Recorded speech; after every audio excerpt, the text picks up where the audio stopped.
they are forbidden. Not because they don't work, but because it's spiritually counterproductive. Because these are forces of evil. The Rambam explains differently. He says, no.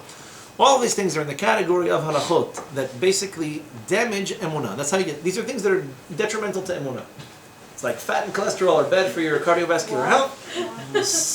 Black magic, seances, sorcery is all spiritually detrimental. Why? Because it teaches you to have faith in things outside of divine providence and your relationship with Hashem. If I start to change my plans, every time a black cat walks across my path, or every time a black Angus cow walks across my path, then I am basically living my life according to rules that have no spiritual logic, no Torah logic behind them. And that's very detrimental to my spiritual health. Instead of saying, listen, sometimes some days are good, some days are bad, the real rule here is you put emunah in Hashem, you believe it's going to work out, and ultimately things will. And you say emunah is great, but you know what I can do?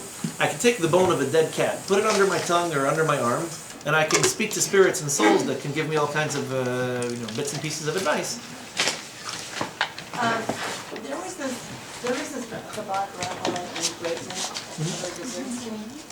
and he was technically dead for like 40 minutes. His heart stopped, and they didn't give up on him for 40 minutes. And he was finally revived, and he was crying now, which is really unheard of.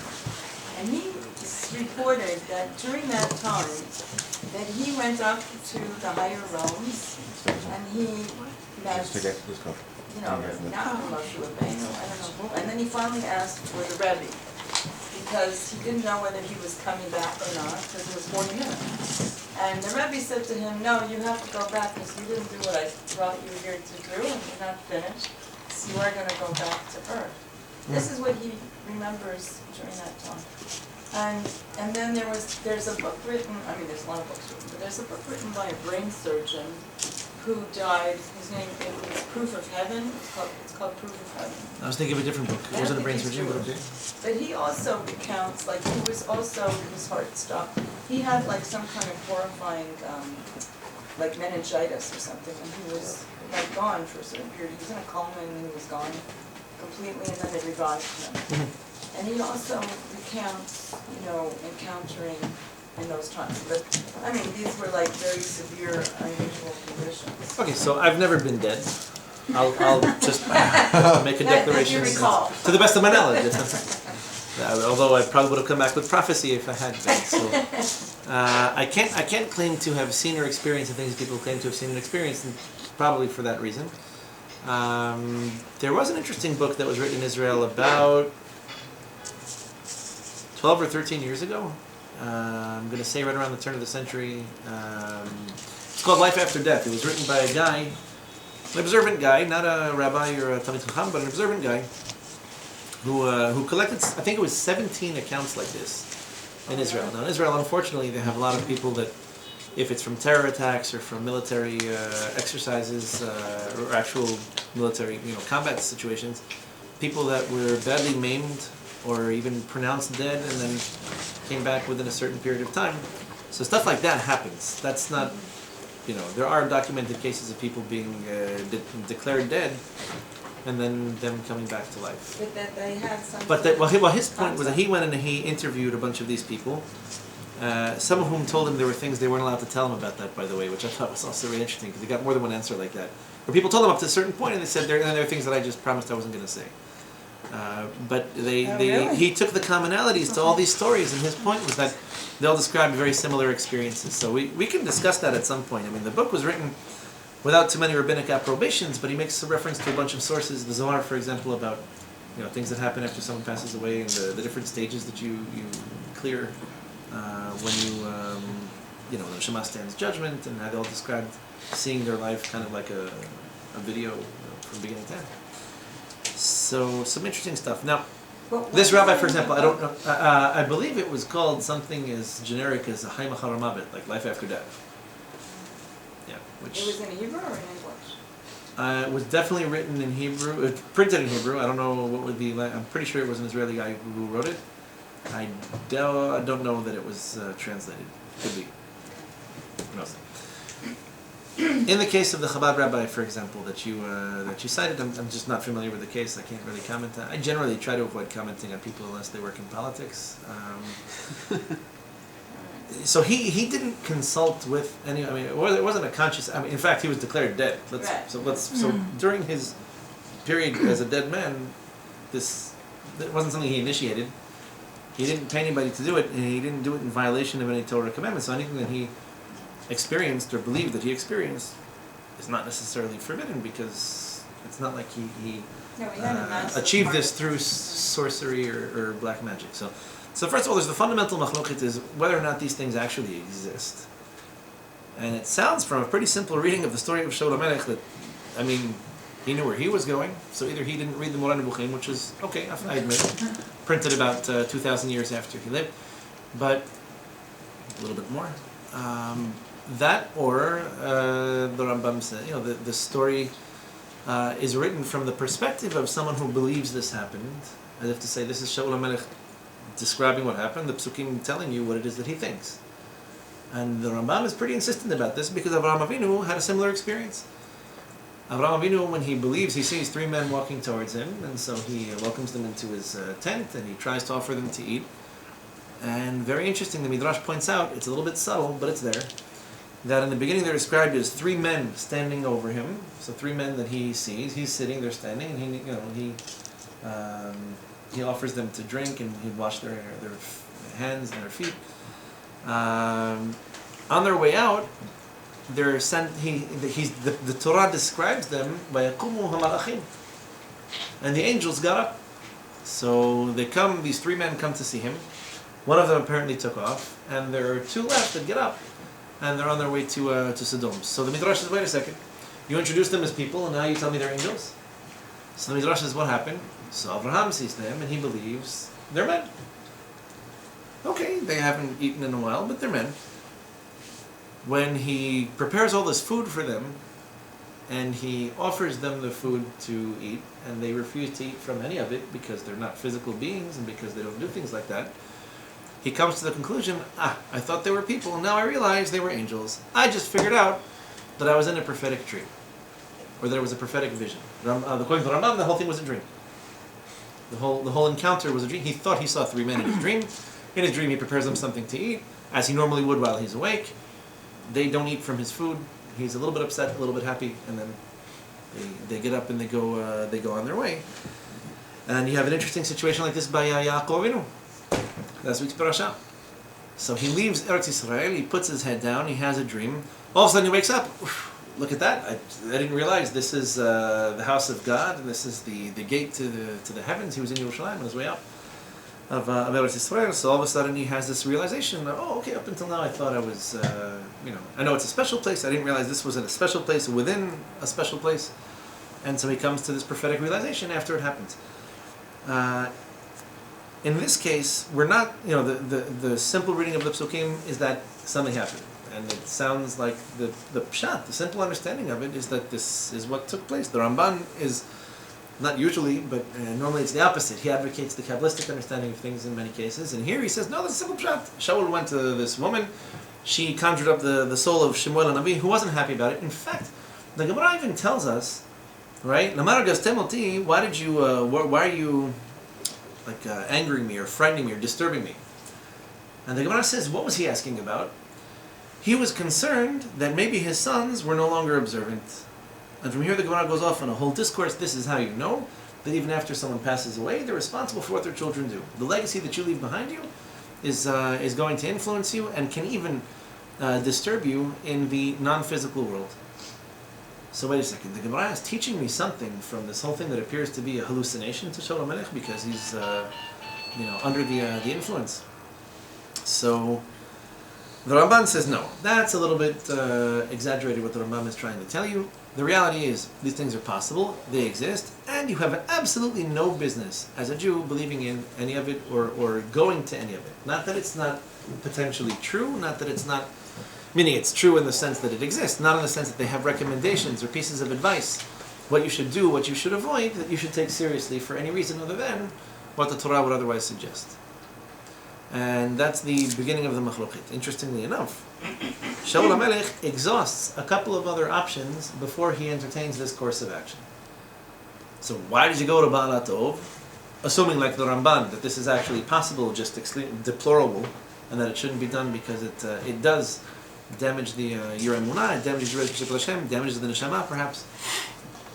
So he tried to reach Hashem through the Urim and Tumim, which is a perfectly legitimate way for a man who once was king anyway. That's how he would ask questions and try to get responses. Urim and Tumim, if you're not familiar with them, it's basically 4 rows of 3 stones, and the stones themselves all have letters associated with them. So 3 or 4 letters to each, to a whole. Save for 2 letters, the rest of the 22 are up there. And when we get a message, the stones light up, they glow in different configurations. And this is how you could at least try to descramble the letters and figure out what it is. So why doesn't Hashem just tell us? Here, we have to refer back to the Rambam, because at least this one particular episode of Baal HaTov, his explanation is very popular with the so-called rationalists, but his explanations of prophecy are compelling. And the Rambam explains that in order for someone to achieve prophecy, you have to be at an extremely high level of spirituality. You really need to be there. Not just someone who's really nice and gives a lot of tzedakah, someone who lives life to its spiritual fullest, who's very careful about everything that you say, where you go, what you do, what you eat, what you drink, how much you sleep, etc. And so, making contact with Hashem, or the non-physical world, be it through an angel, getting some kind of prophecy, even a dream, even a prophetic dream. According to him, everybody receives the only way you can receive prophecy is by way of a dream, unless you're Moshe Rabbeinu, who can prophesy while he's awake. So he says, the higher spiritual level you're on, the more direct the prophecies are received. The more directly, the less obscure. Is So, this the Rambam? this is the Rambam, Maimonides. okay. So he explains like this. If I'm on a super high spiritual level like Moshe Rabbeinu, I'm awake, I'm lucid, I'm conscious, Hashem sends me a message. Hashem said to Moshe as follows. Hashem told Moshe, do this, or do that, or tell the nation to do this. No ambiguity, no obscurity, no questions, no comments, no concerns. And even Moshe Rabbeinu, if he had a question, he can go ahead and ask it, and he can get a clarification, and he gets it on the spot. The rest of the prophets, explains the Rambam, if they're lucky, they prophesied when they were sleeping. So already when you're sleeping, you're not a very active participant in the prophecy. You don't have that much to contribute to the process. In fact, he says, if you look through most of the prophecies, you don't find too much way of interaction and questions. Say for Zechariah at the beginning of his prophetic career, Yirmiyahu also in his beginning prophecies was asked a few questions, in other words, little clarifications where they want to make sure that he understands, or where he... but they're all fearful. You're receiving this message. It's a very shocking, very overwhelming thing. They're not very active participants. They don't do much negotiating with either the angel, the malach, or with Hashem, depending how the prophecy comes to them. A lower level still, and you might get certain indications. The Rambam explains the Ruach HaKodesh this way. So the Ruach HaKodesh, how does it work? You don't get an SMS. You're not getting an email or a text. You're not getting a voice. You don't necessarily get a transmission of a message so directly. What you get is like feelings, intuition, a sense of something. Not very easy to ascertain that you in fact have Ruach HaKodesh. How would you know you have it? Probably because your thoughts and your actions and your words, your questions when you're dealing with people, for example, in business or in a bid din, in a court, you feel like you're kind of guided to the truth. And so someone asks you a question, you give them an answer that's really good and really fitting and really appropriate. The Beit Yosef, Rav Yosef Karo, who speaks about this, the same one who wrote the Shulchan Aruch, writes about talking to angels like it was a normal, ordinary thing. So he writes that in Beit Din, we're not allowed to use angels, for example, to come to halachic conclusions. So if 2 people show up, so Ben and Uriel show up in my Beit Din, angel tells me, oh, be careful about this guy Ben, he stole. He's been robbing Uriel, been, the guy who's supposed to be helping him out, they're partners, but he's been stealing money from the business. So that's it, they walk in and I say, boom, halakha has been sliced, it's been decided, Ben is in the wrong, Uriel is in the right. This is against halakha. You can't do such a thing. Beit Yosef says, so when can I use Ruach HaKodesh? When am I allowed to use the angels that I converse with on a daily basis? in order to help myself arrive at the truth, you're allowed to have them indicate to you what question you should be asking. He writes this. Again, feel free to consult the Shaul Hamelekh where he mentions this. So he says it's permissible for me to consult with this malach that accompanies me. He'll tell me, ask him the following question. Ben, where were you 3 days ago between the hours of 7 and 9 p.m.? Ask me how I can. Random question. I just pulled that one out of a hat. And the guy might start stuttering, or he might change colors. He might be upset or concerned or embarrassed, or he might lie. And if he's lying, how do I trip him up? I just have to ask him a question, it'll come out. So this far, says the Beit Yosef, you're allowed to go. You're allowed to enlist the assistance of a malach when you're cross-examining people, or when you're looking into things. But we can't make halachic rulings based on this. And one of the simplest reasons has to be that it's very, very difficult to know when you have it and when you don't. It doesn't seem to be a 24-hour thing. In fact, he has stories he tells about himself where he lost it and had a difficult time trying to figure out how or why. And who's saying all this? Rav Yosef Karo, the famous who wrote the Shulchan Aruch, the Beit Yosef, also wrote Avkat Rochel, is a halachic questions that were asked of him and responses that he gave. So he wrote a book called Magid Sharim, which is basically novel ideas, chidushim, on the Parashat Shavua that were revealed to him by an angel that explains to him that I'm only able to reveal these things to you because you learned all the Shisha Siddur Mishnah by heart, which is massive. It's thousands and thousands of Mishnayot. I mean, he did it before they had smartphones. They had memories. So these things are possible. If you look, it's fascinating. This is happening to Shaul Hamelekh. Shaul Hamelekh, after he was deposed, literally could not believe that Hashem was no longer with him. And this realization took him a long time to come to terms with. And so people were told that even slaves, the simplest people that were in his kingdom, could see that he was disturbed, that something wasn't right with him. Once he ignored Shemuel, once he ignored the anointment of David HaMelech, he basically took a step away from Hashem. First of all, in ignoring the mitzvah to kill Agag, and then in trying to make his way back into the kingdom, he basically lost it. And this is coming from someone who's telling you, the Psukim testify about him, that Hashem was with him. He had Ruach HaKodesh. He had this divine inspiration. He's not sure where he lost it. He can't pinpoint it. And he's profoundly disturbed by this. Why is it that I don't have that sense, I used to know things. I used to be able to figure things out. I used to get these messages, I used to get these indications. Maybe it wasn't like a stop in the middle of the day, fall down and prophesy. We don't find anywhere that he's referred to as a prophet. Well, Ruach HaKodesh, sure. Millions of people could have had it for all we know. He's bothered by this. And there's another level. And the Rambam, in fact, quotes this in Moran Nevuchim, and he says, in the event that you don't have Ruach HaKodesh, first of all, I pity you. But second of all, hope is not lost. What else can you do? Dreams. It's possible to try to get a divine answer to a question that you have while you're dreaming. What's the explanation? Well, when you're dreaming, your body is asleep. You're basically inactive. And it enables the neshama to operate a little bit less hindered. There are less material obstacles to your spiritual functioning at night. So most of us go to sleep, the neshama takes off, it's happy that it gets a breather, it doesn't need to deal with us anymore. So it comes back, we wake up in the morning, happy or sad, we got to get our day started. In the event that you're on a high enough spiritual level that you're able to initiate certain question and answer sessions, it's possible to pull off such a thing. It's possible that you pose a question, that you go to sleep with a certain spiritual request, and then by the time you wake up, it works out. I think there's a lot of indications along these lines. For example, someone who wakes up in the morning and with a pasuk on his or her lips, right, which naturally happens to all of us at least a few times a week. Wake up and so it's not my prophecy, right? I keep my prophecy private. I'll publish my memoirs when it's time. But I woke up with a verse of somebody else's prophecy on my lips.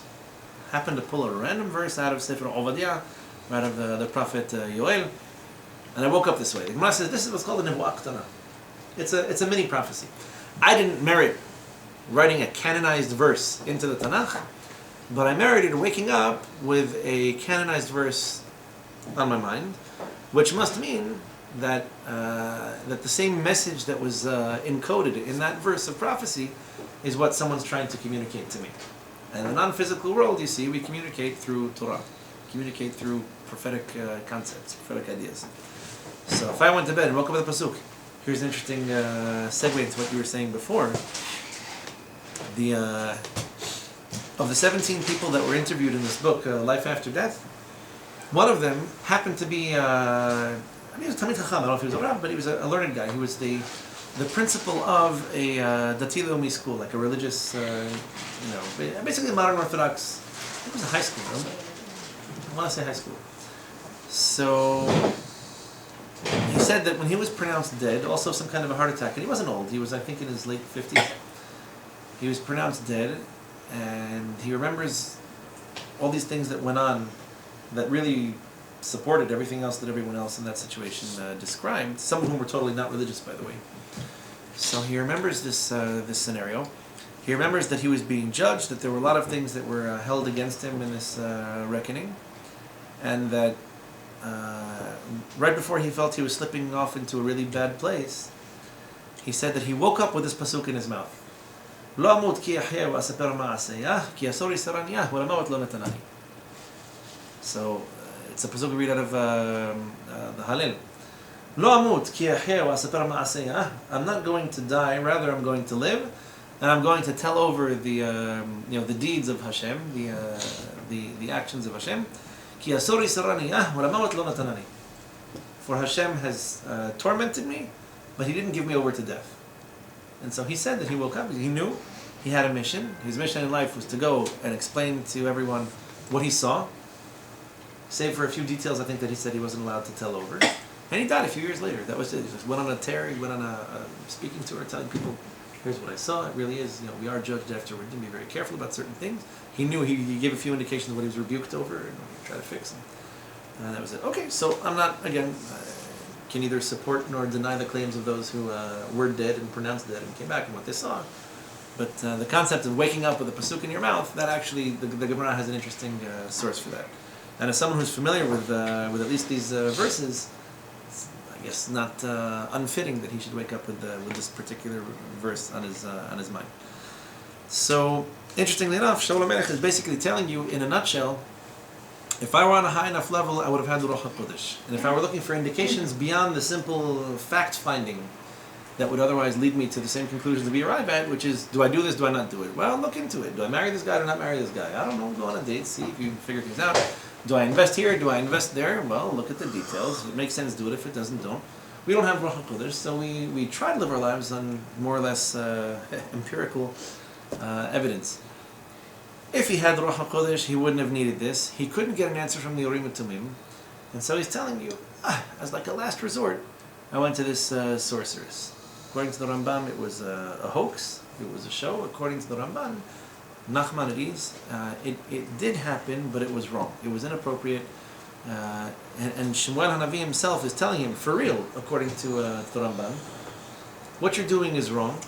If there's a reason Hashem disconnected the cable, it's because you did something wrong. Address that. Maybe it's possible that you can get Ruach HaKodesh, you can reinstate Ruach HaKodesh, but that's what you should be working on. Not on pretending to be the king and trying to get access to information that's been withheld from you for a good reason. If there's a reason Hashem made this decision, your job is to repair that broken connection, and then maybe at least you wouldn't have to resort to something as humiliating as violating the Torah in order to try to find answers that you could have found within it. Which is basically his point. And by the way, he does make another very bizarre comment we mentioned before, how this woman, Balat O, says to him, no, he sent messengers to go and summon her, and or to subpoena her, I guess, and she says, but isn't he the one who tried to eradicate this from the land? And he promises her, no, don't worry, no sin will come from this. It happens to be a very common theme throughout Tanakh, that you find people who are knowledgeable, people who are learned, people who are influential, and who for whatever reason believe that there's a certain mitzvah or a certain avirah that doesn't apply to them. Even Shaul Hamelekh, even someone who previously had the Ruach HaKodesh, was so upset about not being able to intuit the answers to things that he apparently used to have at his fingertips, that he's willing to suspend halacha in order to get this answer, the one burning answer that he really needs. He's willing to suspend halacha and even promises someone. He swears in the name of Hashem He swears in the name of Hashem that no harm will come to her for doing this. Ultimately, what he's trying to say is that maybe I can apply the logic of what's called Et la'asot Hashem efiru toratecha, that sometimes there's a time that just demands action on behalf of Hashem, because the Torah itself sometimes needs to be flexed in order to be supported. As if to say, if we go according to the letter of the law, maybe there will be a terrible war, people will die, so maybe if I get the answer I'm looking for, I can save lives. Yeah, that's it. I'll violate the Torah in order to save tens, hundreds, maybe even thousands of lives. In which case everything is okay because the ends justify the means. And so, as we've concluded numerous times over the course of the past couple of months, we've been studying Tanakh. No, thank you, Mr. Machiavelli. We generally do not subscribe to this concept of the ends justifying the means. If something's asur, there's a reason for it. If the Torah tells you not to do it, don't do it. We have an interesting bifurcation of halachic thought as to why this is asur. But at the end of the day, according to the Rambam, it's because these things are contrary to logic, they're contrary to rationale. They will damage your relationship with Hashem because they'll replace it with your faith in other completely insignificant indicators of what you should or shouldn't do, or whom you should or shouldn't be listening to. According to the Ramban, this is your test. There are things out there that can help guide you, that can help you make certain decisions, things that you could look into. Why would you want to do this? The same answer Shemuel HaNavi gives to Shaul is the same answer the Ramban is going to give you. Oh, is it true that I can use tarot cards, or I can look, and we'll talk about this in the second half, that I can use this, that, or the other thing, and maybe there's... So his answer to you is, well, why would you go there? Why don't you work on your connection with Hashem? Why don't you work on, purifying yourself, sanctifying yourself? Maybe you will reach a level where, not full-blown Ruach HaKodesh, certain things will fall into place, certain answers might come your way, but through permissible, approved, and kosher routes, as opposed to trying to take shortcuts, which always end up blowing up anyway. Yeah. What if you, let's say a friend of yours dies suddenly at a young age, and it's very devastating, and you miss them terribly, and you don't go to a sorceress or anything like this, but is there some other way to, contact? So, a number of stories I can tell you on this topic. So I'll tell you one. I don't know if I ever told you this before.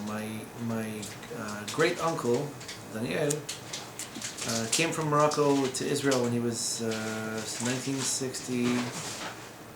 64, 65. So 2 years before the 6 Day War. When he came to Israel, I think he was already at the time 16, maybe 17. So he was drafted into the army. He became a paratrooper, and as a paratrooper, he was stationed in 1967 along the Jordanian border, Israel's border with Jordan. Happens to be he was stationed in Jericho, which was there was the famous Allenby Bridge, connected Jordan with Israel through Jericho. So the war was not long, but it was intense. We lost a bunch of soldiers. My grandmother told me that she had a dream during one of these 6 days of active combat, that she saw her father, who had passed away, and he was very upset, and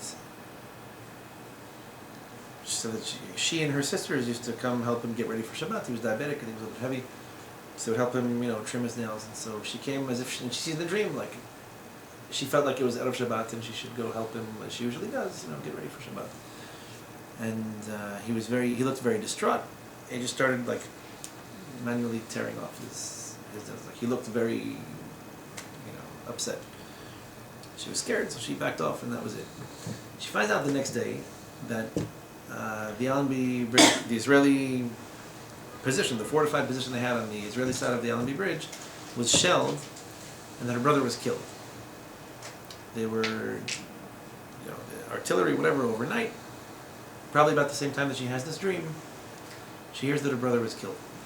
Then they get another phone call, and it turns out that he wasn't dead. They thought he was dead. They threw him in a pile of bodies, and someone heard him make a sound. They pulled him out, so he'd lost his legs, but he was still alive. It was months in the hospital, and he ended up coming out. Baruch Hashem, he's married, he has children, grandchildren.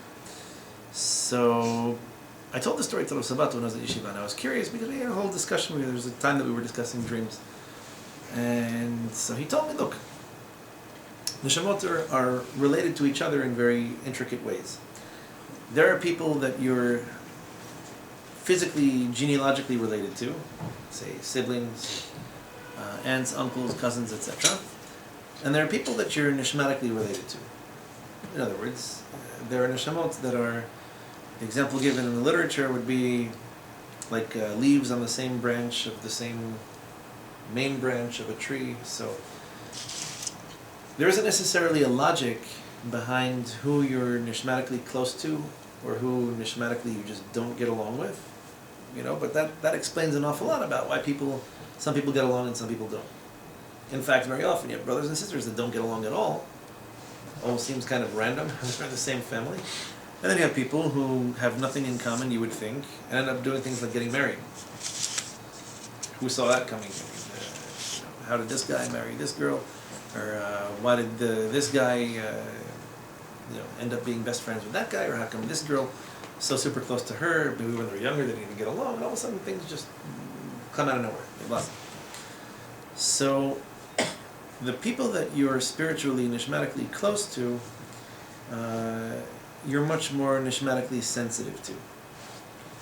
So it could be, according to this explanation, that someone, God forbid, might lose a brother or sister and not be as distraught over it, or maybe not dream about them or have them reappear, and then it could be that a close friend or a confidant or a neighbor that you were close with might all of a sudden pop up out of nowhere.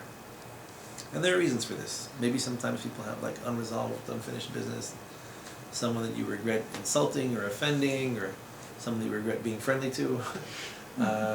Could be more than one reason that such a thing would happen, but basically his point was that, just like the example that he gave me was that if someone were to throw a rock through a window and break it, in your neighborhood you would hear it. And the closer you are, the more intensely you would hear it, until you almost thought it was your house or your window that was broken, like you get up and check and see, was that actually here? So too, someone who lives in a totally different neighborhood is totally ignorant of whatever might be happening in your spiritual family. And you, as a member of this particular spiritual group, would be more sensitive to certain things. So if it's a really close friend, maybe you might be more likely to see him or her in a dream. Maybe consciously or subconsciously certain things might kind of pop into your head in the middle of the day. It's just very hard to point at something and say, that was a message sent from the non-physical world directly to you, etc. In a dream, maybe it's a little bit that's not what easier I to... didn't mean that some image or something pops up. I'm saying, what if you miss this person and you want to contact them? So this the Torah very specifically forbids. Doresh al Amitim is someone who attempts to contact the deceased for whatever reason. It doesn't even matter why. And according to the Rambam, it's just an idolatrous thing to want to do. Someone passed away. What if you miss them? Leave them be. You miss them. God's help, after 120, you'll be reunited. That's little patience goes a long way. In that sense. If you think good thoughts about them, can you sort of send them a message, like a good message or a prayer or something? So here's my humble suggestion. I'm of the mind, and this is yet to be proven, but again, I'll publish my prophetic memoirs as soon as the ink is dry. I'm of the mind that people, the deceased don't need our communication because they're exposed to the truth. In other words, they're living in a world that is only truth. And it's only here that we assume that there are certain things that you can't understand or that you can't know without someone expressing them, when the reality is that they don't necessarily need that. A bizarre proof to this point, although it comes from a very strange source, is that Sigmund Freud, who ultimately was Jewish, raging cocaine addict, but perhaps the first, unfortunately not the last.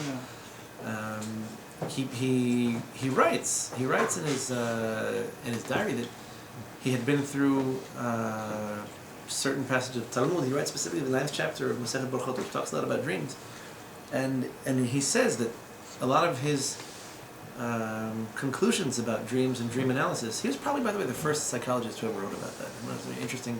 It's almost normal to us to assume that a Jewish guy was the first one to do something, but in this particular case, he was the first one who actually, analyzed dreams and tried to find psychological meaning to them. And regardless of how the psychological community today holds from things like psychoanalysis, he really was the one who introduced, or at least popularized, the use of ego, alter ego, conscious, subconscious. I mean, he's the man. He's the one it all started with. So modern psychology basically begins with him. He said, he had a lot of axioms about dreams and how they work, and one of them was that you can't talk in dreams. Next time you go to sleep, Neil is going to email me tomorrow and tell me if he was able to successfully actually initiate some kind of speech in a dream. He says it doesn't happen. He had a couple of rules. Number one is that you never see yourself in a dream. It's not true at all. It's not true. That's not true at all. I'm sorry. This is his... You're, I have you're several mis- dreams you're every spiritual? night. Yeah, I mean... But are you actually talking or are they talking to you? No, so his point is that you don't talk, you don't actually enunciate words. You can communicate, but the communication happens without speech. In your dream? In your dream, that's how... Okay, You're so I don't know, good I don't have at the it, same experience he had. I Doesn't your can't... soul go up to heaven in Judaism? So our understanding is that the neshama is less invested in the body than it normally is. But the way he put it was that communication is nonverbal. It doesn't need, you don't need to speak. People know what you want and what you're thinking. Sometimes you're left wondering what they want from you, only because you don't understand the same language. But the point that he's making, and I can find support for it, is that in dreams, everyone knows what you want and what you're thinking. If anything, you're afraid people know this. It's just that you can't initiate the contact yourself. You're not the one who's doing the talking. He talks about not being able to see your face in a dream. Made a couple of interesting That's because exceptions. he had too much cocaine. I don't know. He probably had much more vivid dreams than I do. My dreams are pretty tame. I probably dream of sleeping. Like, I wish I could go to bed. Even though I'm sleeping, I'm still tired. I wish I had more time to do this. I don't spend enough time doing this. Oh, look, the alarm went off. I have to get up. But in his particular case, he had these. So he said the only people that he felt could see themselves in dreams were schizophrenic. It's very interesting. It's part of his explanation of that phenomenon. But when you're literally beside yourself, you can actually observe yourself. And then, and he talks about people, sometimes you see yourself falling in a dream and you can see your body and you kind of wake up at that moment. So that's... What kind of dream is that? I mean, his understanding it was one of these... If you're spiritual, your consciousness comes back. If you're spiritual and mystical, I think you would see yourself in a dream. Don't know. I'm not claiming he was especially spiritual or mystical, but But he could have been wrong. could be. Who's the guy? So what does Just this put have it to out do? there, food So for what does this thought. have to do with the world of truth and the world like the dead? Well, in the non-physical world, the point about not having to communicate with people who are dead, because they probably have, they're availed of the truth. And this I don't connects need- to dreams and seeing things. Well, I don't need to tell my grandmother how I feel about her because she probably knew. I mean, I tried to do as good a job as I could while she was alive, but I don't think she needs me to conjure her up or to, Right. conduct a seance in order to tell her something that I'm thinking. She's probably got it already. You know what But I'm I just saying? don't understand the connection to Florida. Oh, his point was that no, that's just not the way communication happens in dreams. Because there's no need for speech. It's intuitive. People just get what you want. So when you're in a dream, you just get it. You don't have to speak. So the same thing like in death, you just get it. There's There is no need for speech. there is no need communication for or speech. content. You know how like Oh, here okay. sometimes you'll text somebody, wait for them to text you back. You say something, someone doesn't hear. If you say it again, it's just that kind of thing doesn't really happen often in dreams Because because dreams are the truth. communication is intuitive. You're at a level, correct? You're at a Yeah. level of Okay. subconsciousness that's not hindered by your conscious inhibitions or your conscious suppression of thoughts. Okay. I get So it. basically, you can communicate without communicating, which is logically what the non-physical world is much more like. Because here, you could say something, I can't hear it. If I were inside your mind, or if our minds were one, I would know what it is that you're trying to say without having to prompt you for repetition. Okay, take a quick 5-minute break, guys, and we'll go on with this topic.